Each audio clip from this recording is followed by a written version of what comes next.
മിശിഹായിൽ പ്രിയപ്പെട്ടവരെ, ഷെൻഷാട് ദൂതിലേക്ക് സ്വാഗതം. പരസ്പരം തിരുത്തി ഐക്യപ്പെടാൻ ഈശോ നമ്മളോട് ആവശ്യപ്പെടുകയാണ്. പരസ്പരം തിരുത്താനായിട്ട് നമുക്ക് സാധിക്കണം. മറ്റുള്ളവരുടെ നന്മയെ ഓർത്ത് അവനെ നല്ല രീതിയിലേക്ക് കൊണ്ടുവരാൻ, നമുക്ക് ഉപകരണമായി തീരാൻ നമുക്ക് സാധിക്കണം എന്ന് ഈശോ ഇന്നത്തെ സുവിശേഷത്തിലൂടെ പറയുകയാണ്.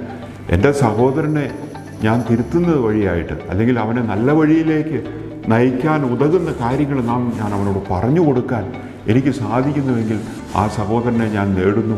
ആ സഹോദരനെ ഞാൻ തിരുത്തുന്നത് വഴിയായി അവനെ തമ്പുരാനിലേക്ക് അടുപ്പിക്കുന്നു. ശാഖ തായ്തണ്ടിനോട് ചേരുന്നത് പോലെ അവൻ തമ്പുരാനോട് അടുക്കുമ്പോൾ അവൻ്റെ ജീവിതത്തിൽ നന്മയുണ്ടാകും. അവനെ രക്ഷിക്കുവാൻ നമുക്ക് കർത്താവിൻ്റെ കയ്യിലെ ഉപകരണമായി തീരാം. പരസ്പരം തിരുത്തിക്കൊണ്ട്, നന്മ മാത്രം വിചാരിച്ചുകൊണ്ട് വേറൊരു വ്യക്തിയെ നല്ല വഴിയിലേക്ക് നയിക്കാൻ നമുക്ക് ഈ നോമ്പ് കാലത്തിൽ പ്രതിജ്ഞയെടുക്കാം. പ്രസാദപരനാഥ നമ്മെ അനുഗ്രഹിക്കട്ടെ. ഈശോ നമ്മെ വഴി നടത്തട്ടെ.